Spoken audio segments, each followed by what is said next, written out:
Hello दोस्तों, कैसे हैं आप सभी। जीएस एकेडमी के इस चैनल पर आपका स्वागत है। उम्मीद करता हूं अच्छे होंगे, घर में लॉकडाउन का पालन कर रहे होंगे और घबराने की ज़रूरत नहीं है। घर में रहिए, कुछ रचनात्मक कार्य करते रहिए। हर संकट को एक अवसर में बदलने का प्रयास कीजिए, क्योंकि ये सबके लिए संकट है और कोरोना से बचाव ज़रूरी है। जान है तो जहान है। और इसको आप लोग पुरानी जितनी भी पढ़ाई हुई है उसका पूरा रिवीजन कीजिए, कुछ नया पढ़ने की कोशिश कीजिए, रात दिन पढ़िए, इसको और अवसर में बदलने की कोशिश कीजिए कि ये वैकेंसी आए तो बेहतर से बेहतर करके और सिलेक्शन तक पहुँच जाएँ। इसको आप ध्यान रखिएगा और खूब पढ़िए, मन लगा के पढ़िए। कोई ज़रूरत हो तो नंबर तो मेरा दिया रहता है वीडियो के अंदर में, आप उस पर हमें कॉल कर सकते हैं, पूछ सकते हैं, बात कर सकते हैं। हम हमेशा आपके साथ थे, हैं और रहेंगे। और आप हमारे हीरो हैं, चैम्प्स हैं। आपका नौकरी होगा, बिल्कुल चिंता न करें। तो चलिए हम लोग आज करंट अफेयर सीरीज 19 लेकर आए हैं आप लोग के लिए। और पहला प्रश्न देखते हैं हम लोग 19 सीरीज का। कोविड-19 के इलाज के लिए भारत के महान टेनिस खिलाड़ी सानिया मिर्ज़ा ने 1.25 करोड़ की राशि दान की है। पूछा जाएगा भारत के महान टेनिस खिलाड़ी, हाल ही में महान टेनिस खिलाड़ी सानिया मिर्ज़ा ने कितनी राशि कोविड-19 के लिए दान दिया है।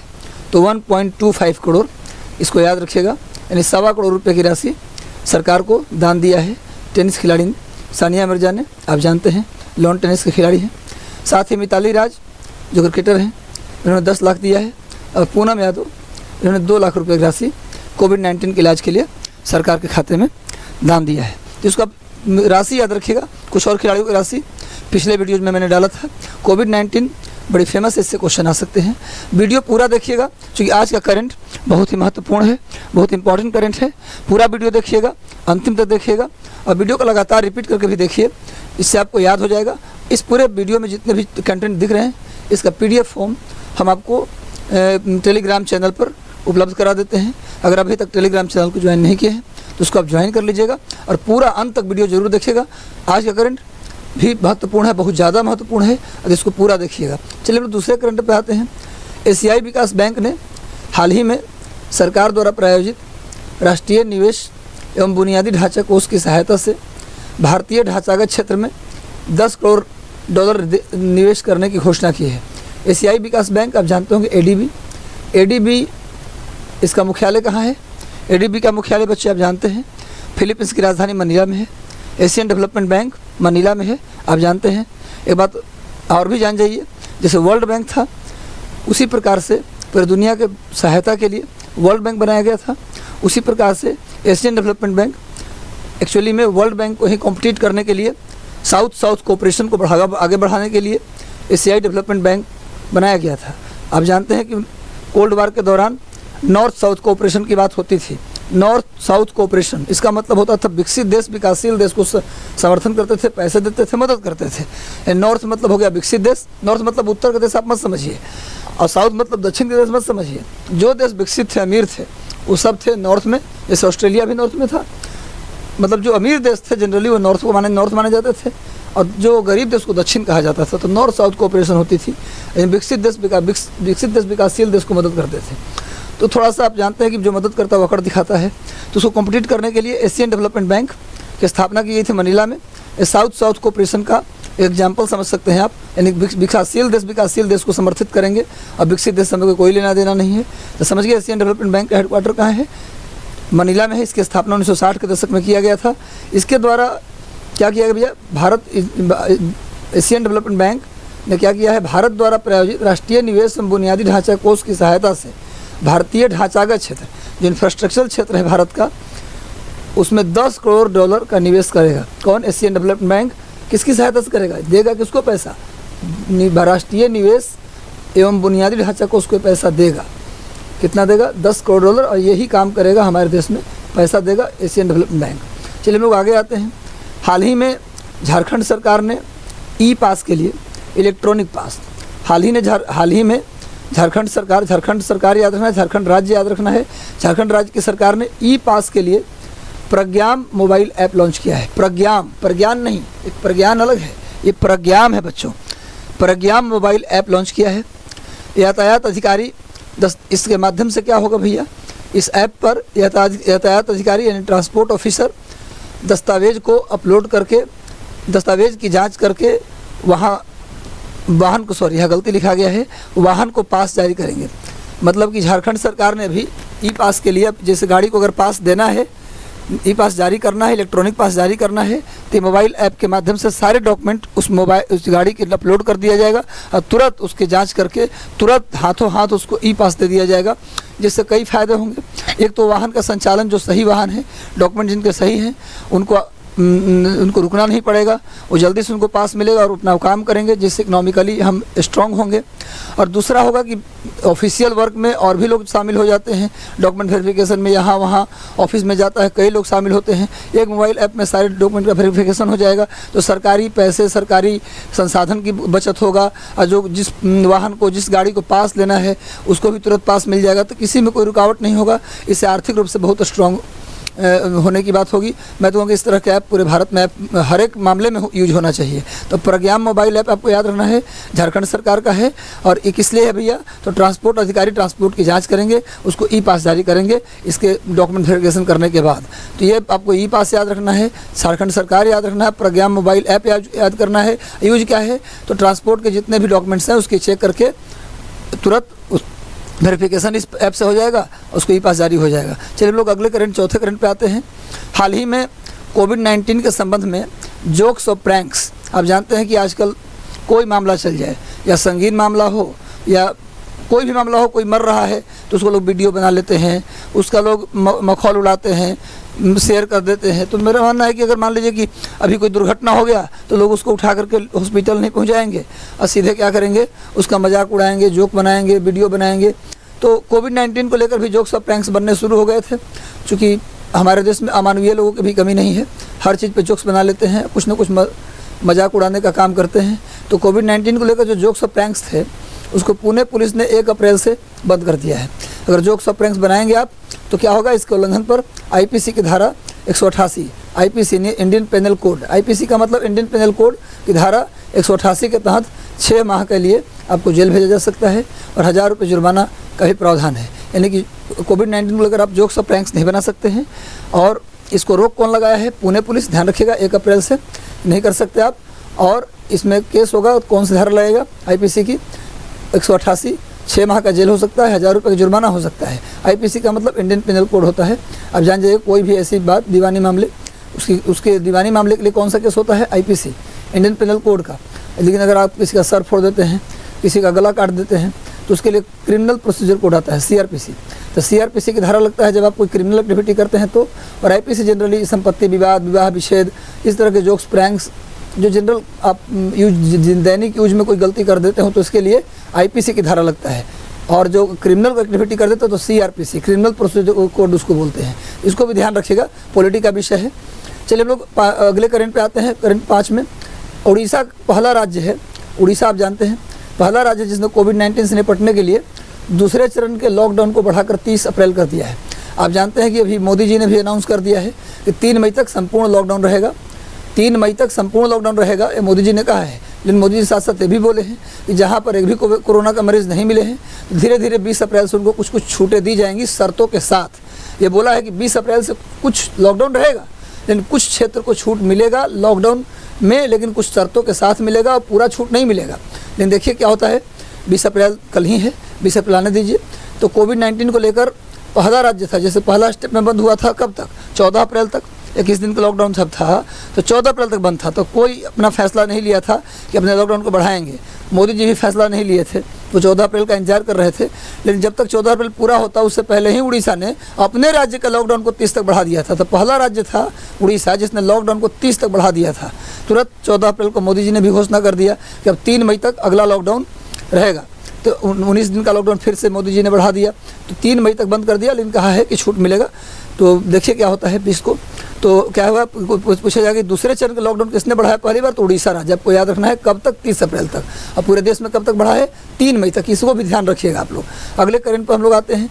फोर्ब्स एक मैगजीन है, फोर्ब्स मैगजीन है, उसके द्वारा जारी साल 2020 के दुनिया के अरबपतियों की सूची में लगातार तीसरे साल, 3 साल से लगातार अमेजन एक जानते होंगे आप, अमेजन, फ्लिपकार्ट, ये सब का नाम सुना होगा आपने।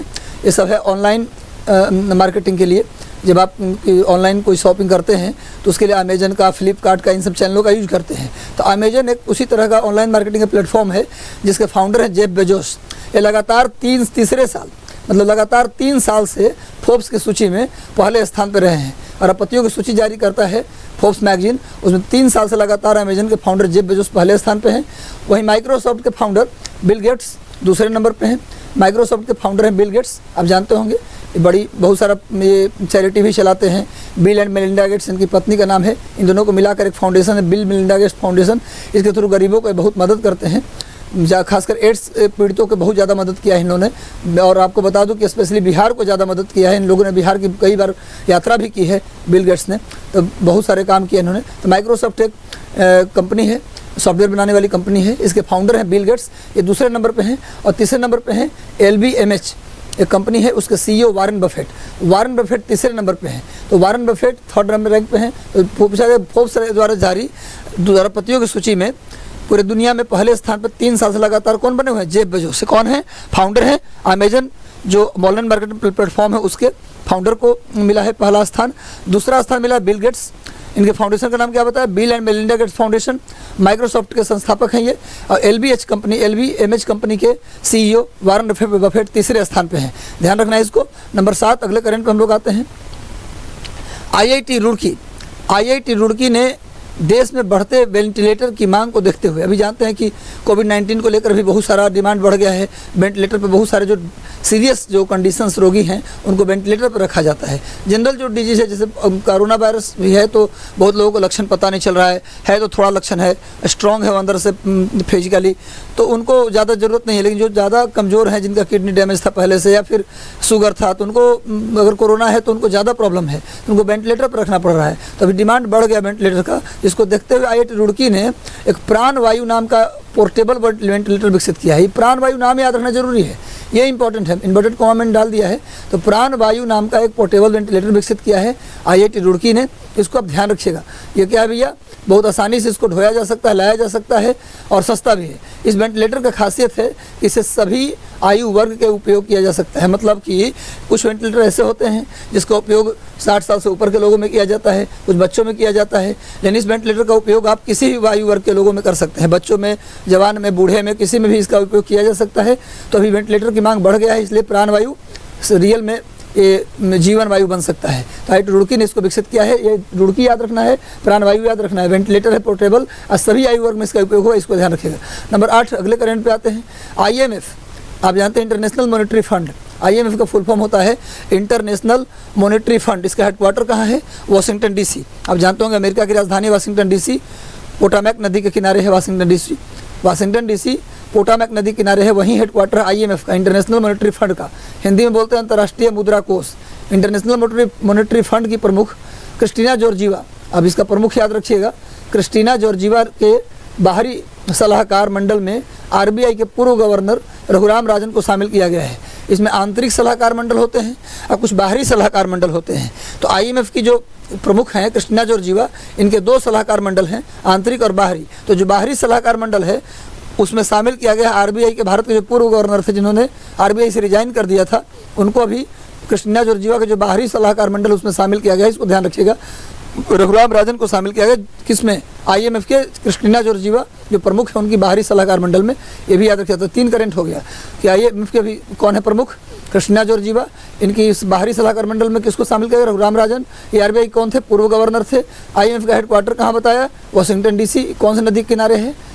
ये है पोटामैक नदी के किनारे, अमेरिका में वाशिंगटन DC है, उसकी राजधानी है। तो IMF का हेडक्वार्टर वाशिंगटन DC में है। पोटामैक नदी हडसन उसकी सहायक नदी है। पोटामैक नदी हडसन की सहायक नदी है और हडसन नदी के किनारे न्यूयॉर्क स्थित है। इसको भी ध्यान रखिएगा। जो बोलता हूँ ना, अगर नहीं भी नोट है तो उसको आप सुन के नोट कर लीजिएगा। सुनने की कोशिश कर, वीडियो को पॉज करके उसको या धीरे करके नोट करने की कोशिश करिएगा। अगले करंट में हम लोग आते हैं। करंट 9 में ICMR ने एक जनरल में कहा है, ये मेडिकल रिसर्च के लिए ऑर्गेनाइजेशन है ICMR। इसने एक जनरल में कहा है कि उसने जिस देश में चमगादड़ों की 2 प्रजातियाँ टेरोपस और रूसेटस में कोरोना वायरसों का पता लगा है। मतलब ICMR ने एक जनरल में कहा है कि जिस देश में कोरोना वायरस फैला है वो कौन सा वायरस था, जिस चमगादड़ के माध्यम से वायरस आया उस चमगादड़ का नाम बताया है, कौन आईसीएमआर बताया है। उस चमगादड़ का नाम याद रखिएगा, टेरोपस और रूसेटस। ये टेरोपस और रूसेटस ये 2 चमगादड़ थे, इनके द्वारा ही कोरोना वायरस आगे बढ़ा है। ये आईसीएमआर ने दावा किया जनरल के माध्यम से, इसको ध्यान रखिएगा। आईसीएमआर जो जनरल में कहा है, एक मैगजीन में कहा है कि ये चमगादड़ की 2 प्रजातियां थी, टेरोपस और रूसेटस, इनके माध्यम से कोरोना वायरस लोगों तक पहुंचा है, इसको ध्यान रखिएगा। अगले करंट में हम लोग आते हैं। 11 अप्रैल को विश्व पार्किंसंस दिवस मनाया जाता है। 11 अप्रैल को क्या मनाया जाता है, ये आप लोग एक काम और करिएगा कि इंटरनेशनल डेज और नेशनल डेज एक बार में याद नहीं होगा। डेली आप लोग वैसे भी हम तो देंगे ही करंट अफेयर के साथ कुछ डेज का नाम, लेकिन आप लोग भी वैसे कुछ इंटरनेशनल डेज, ज़्यादा मत लीजिएगा, ज़्यादा दिक्कत हो जाएगा। 2 इंटरनेशनल डे और 2 नेशनल डे आप लोग हम होमवर्क डेली अपनी कॉपी में नोट करके याद करिएगा। देखिएगा 10-15 दिन के बाद पूरा दुनिया के जितना भी डेज मनाया जाता है, अहिंसा दिवस कब मनाया जाता है, स्वास्थ्य दिवस कब मनाया जाता है, महिला दिवस कब मनाया, पूरी आपको लिस्ट याद हो जाएगा। 2-2 करके याद कीजिए, बूंद बूंद करके तालाब भरता है कहते हैं, तो इसलिए इसको आप रट लीजिएगा। 11 अप्रैल को विश्व पार्किंसंस दिवस मनाया जाता है, इसको ध्यान रखिएगा। यह बीमारी शरीर के संतुलन से जुड़ा है। अगर ये बीमारी हो जाती है तो शरीर पूरा असंतुलित हो जाता है। एक्चुअली ये दिमाग की बीमारी है। पार्किंसंस हो जाने के बाद पूरे बॉडी का संतुलन खत्म हो जाता है। तो 11 अप्रैल को यदि मनाया जाता है इसका दिवस, ध्यान रखिएगा। तो आज हम लोग इसी के साथ इस सेशन को हम समाप्त करेंगे, लेकिन ध्यान रखिएगा डिमोटिवेट होने की जरूरत नहीं है। लॉकडाउन चाहे कितना ही बढ़े, ये हमारे हित के लिए बढ़ रहा है, न कि अहित के लिए बढ़ रहा है। बाहर निकलेंगे, सोशल डिस्टेंसिंग जैसे ही कम होगा वो फैलेगा। आप जानते हैं कि एक परिवार के एक मेंबर का हमारे लिए कितना कीमत होता है।